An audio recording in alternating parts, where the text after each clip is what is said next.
07 legenda. Kimde andı bu 07'nin? Maşinların erkek işi buladı şimdi bıraklar. Bu seferki videomuz hemmeye faydalı buladıdan ümitleme. Yani şimdi Akfa plastik ramlarını Xuda qalsa şu coğramız sat tutdayken Arcan baxada Zahidcan dostum bunlar nəsini düşündürüb be? Assalamualaikum, axı qrupbadaşlar, mahalladaşlar, Muğat eli yaxşımısınlar, sağlamayıqmısınlar. Yine bir zakasında aynalarımız geldi. Kökmede sorularızda erkek yazmayları var. Biri gülmeye 1.40, biri gülmeye 1.50, biri gülmeye 1.60, her türlü yazmaylarımız var. Eğer de zakas versezler 3 gün içinde konu ustanıp getirip grup veremiz özemiz apar. Dastapkamızdan bayına maşinimiz. Şimdi bulan bakalarına geleden olsak bulan bakaları 850 min so'm. Kökmete so'ravadizlar birga işte Xivoda, boshqa joylarda 500 ming so'mdan 600 ming so'mdan berib turibdi. Endi buni farqi bor ha. Obunachilar, bir ko'ringlar ham. Buni ichine hamma tarafidan metal qo'yilgan. İçinde metali bor, demiri. Men shu shurp olgandan keyin metali o'tib, metala kirgandan keyin ustalar biladi buni. Yine şöyle deyip kısayıp yerimi kısayıp apargan yine. Bu demire girgen bu şurtlar. İçinde metalı var bunu. Şu için 850 min so'm ortakla. Ben plastik ayna satılmam. Ben plastik aynasılarım.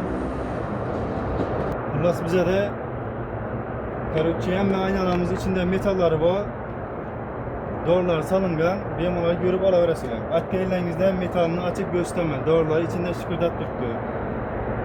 Bagat boylayıp dastapkemiz, ustanopkemiz şunun içinde 850 min so'm içinde. Ustanopkam qilib berasizlar mı? Ustanopka qilib beramiz. Aslında bu bakada ustanopka qilib bermeydi başka joyda. Lakin ben özüm kolumdan geladi, özüme ustama şunu koyup beraman. Gap yo'q, mana do'st. Qani ochib bilan ishlarini ko'rsatganmi, do'stim? Yine. Chotki. Hammasida 100% demiri bor ha? Hammasında var. 1.60'a 1.20'ye gezmeyelim. Ben şunu 850 min so'm içinde koyup Hammasini puli 850 ming so'm bular. 850 min so'm. Bu razmeri necha dedingiz? 1.60'a 1.20 bu. 1.60'a 1.20, arkası 1.50'ye 1.20 bu. ikisi ham 850 ming so'mdan. Evet. Şunda eğer de 3 tane 4 tane aynı alanımız zakas satamiz degenlere 800 min so'mdan beraman. Fakat 3 taneden çok olan razmerleri. Dostum yana bir gap bor da bu narsani so'rayapman. Shu toza xo'jaliklar nelar bo'ladi? Ayna qo'yish yetinmi, penalt pullar bo'ladi, ular skitka etib berib bilasanmi? Eğer de indi demir defterde durgan kocalıklar var, bir tane iki tane her kocalıktan hep şu ilatta. Şulara üzünü bakasından koyup aparıp veremem. Kocalıkını görüp, rastlarına şunu zerretilik olsa aynaga üzünü bakasından aparıp kurup veremem. Buna faydası gerekmedi. Foydasiz, o'zini necha so'm rasxod etgan bo'lsa, o'zini bahasidan o'rnatib berasan. Eğer de şunu zerreli adam olsa şunu atıp veremiz. Lekin gelmez. Zarur odam, faqat zarur odamga görüp bilip kurup veremem. Veda. narxi rasmiy pasayadi shunda. Mesela devam. Mana des gap yo'q. Telefon nömerlerimiz 95'te 733 0809. Telegram, Maf, Rossiyalar üçün hem meşhur işlet tuttu.